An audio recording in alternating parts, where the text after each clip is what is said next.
ये देखें जी, एक ये कब्र है, ये खुली पड़ी है। एक ये कब्र है, ये खुली पड़ी है। इस तरह पीछे भी मुझे भाई बता रहे हैं कि पीछे भी सारी कब्रें, ये देखें। एक ये कब्र है, मुकम्मल तौर पे खुली पड़ी, स्लेटें नीचे से नज़र आ रही हैं। वो पीछे आगे ये देखिए, ये कब्र थी, ये भी पूरी गिरी पड़ी है, तो खुल गई पूरी, अंदर गिर गई है।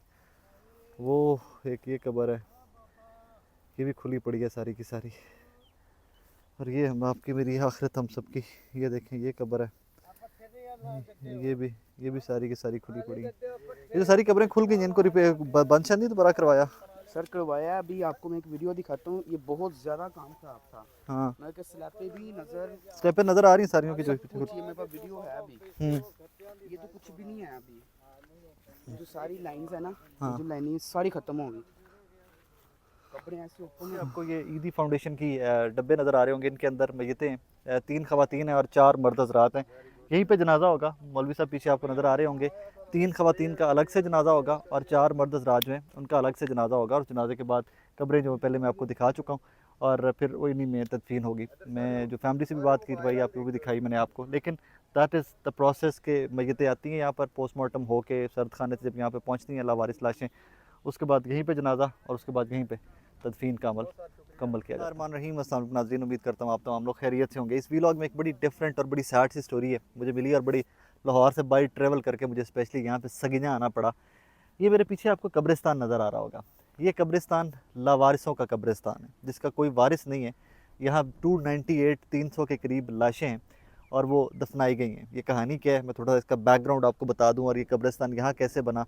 और आपको अफसोस होगा कि आप और मैं ज़िंदा होते कितने ज़ालिम होते हैं, और आखिर में आपकी और मेरी जगह ये है कि हमारी कब्रों के ऊपर वारिस भी कोई नहीं होगा। मैं आपको वो सारी स्टोरी बता देता हूँ। एक पीछे देखिए, इसी तरह मैं घुमा के मुझे दिखा दें राज। वो पीछे से आपको रोने की आवाज़ें आ रही होंगी। ये भी कोई लावारिस लाश थी जो यहाँ पर दफन हुई थी, और उसके वर्सा जो लावारिस लाश थी, उसके वर्सा ढूंढते ढूंढते कब्र पर आ पहुँचे। उनको पता चल गया कि हमारा भाई, हमारा भतीजा, बेटा जो भी था, वो यहाँ पर दफन हुआ हुआ है। अब मैं इस कब्रिस्तान की हिस्ट्री थोड़ी सी आपको बता दूँ। नाज़रीन, आप लाहौर में अक्सर आपने देखा होगा दाता साहब या बाकी जो इस तरह के एरियाज़ हैं, अब वहाँ पर जाते हैं तो आपको ड्रग एडिक्ट, नशेई, होमलेस, घरों में से दूर रहने वाले लोग, काफ़ी सारे जो घरों से भागे हुए होते हैं, घरों से निकाल दिए जाते हैं, लावारिस लोग बहुत सारे नज़र आते हैं। और फिर आपको अगला सवाल आपके जहन में ये आता होगा कि जनाब इनका बनता क्या होगा जब ये मर जाते हैं, बीमार हो जाते हैं, मर जाते हैं, तो इनका बनता क्या होगा। तो उसके बाद पहले वहाँ पे ईदी फाउंडेशन जो है उनको लाशों को उठाकर लाहौर के डिफरेंट कब्रिस्तानों में पुलिस की मदद से दफना दिया करते थे। लेकिन इवेंचुअली शहर खमोशा में भी पाबंदी लग गई कि जी लावारिस लाश यहाँ नहीं दफनाई जाएगी। मियानी साहब में भी पाबंदी लगा दी गई कि मियानी साहब के अंदर भी लावारिस लाश कोई नहीं दफनाई जाएगी। तो उसके बाद सुफा फाउंडेशन है, ये एक लाहौर के मज़ाफ़ाती इलाका, सगना पुल से आप बाहर निकलेंगे तो वहाँ काफ़ी गंदा रोड है ही नहीं, बल्कि रोड तो है ही नहीं है, इस तरह कच्चा पिया है। उसके ऊपर आपको ट्रैवल करके आपको यहाँ पर आना पड़ेगा। तो यहाँ पे कोई लोकल हैं, क्योंकि ये शेखपुरा का एरिया बनता है, ये लाहौर का एरिया नहीं बनता, लेकिन यहाँ पर लाशें सारी जो है वो लाहौर की लाकर दफन की जाती हैं।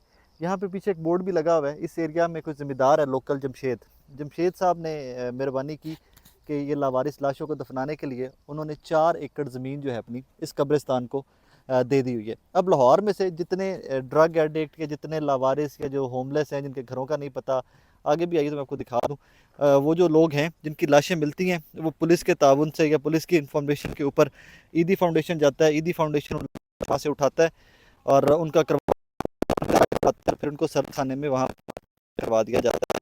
और उसके बाद जब जमा करवा दिया जाता है, तो उसके बाद नंबर लगे हुए हैं कि हफ्ते बाद, 10 दिन के बाद ईदी फाउंडेशन उन लाशों को वहाँ से उठाएगा और वो लाकर यहाँ पर इस कब्रिस्तान में जो सगिया के पास है, ये आगे है। तो ये लाशें आज जो कुछ लाशें हैं लाहौर से आई हैं, पीछे आपको नज़र आ रही होंगी जो वैन्स खड़ी हैं सारी, इन वैनों के अंदर वो तमाम लाशें हैं जो आज दफनाई जाएंगी। इनमें से ज़्यादातर लोग, ज़्यादातर क्या, तमाम के तमाम लोग जिनकी आज लाशें यहाँ दफनाई जानी है, वो तमाम के तमाम लोग जो हैं वो लावारिस हैं, उनका कोई भी वारिस एज सच नहीं मिला। तो यही वजह है कि उनको इन कब्रों में आज, थोड़ा सा आगे आके दिखा दें जी, ये कब्रें हैं 1 2 3 4 5 6 7 8 9 9 डेड बॉडीज़ हैं। 9 कब्रें जो है आज यहाँ बनी हुई हैं, और इन 9 कब्रों में उन लावारिसों को दफना दिया जाएगा। और ये सुफा फाउंडेशन, ईदी फाउंडेशन, और सबसे ज़्यादा मैं शुक्रिया अदा करना चाहूँगा जमशेद साहब का, कि जिनकी ज़मीन थी और उन्होंने डोनेट कर दी हुई है कब्रिस्तान को। 4 एकड़ का ये रकबा जो है, पीछे भी इस दरख्तों के पीछे भी सारी ज़मीन है, वो भी कब्रिस्तान बन चुका हुआ है। मुझे बताया कि मैं कोशिश करूँगा कि वो फुटेजेस जो है वो भी साथ लगा के मैं आपको दिखा सकूँ कि जो पिछले दिन में बारिशें हुई हैं, बरसात में बहुत तेज़ बारिशें हुई हैं,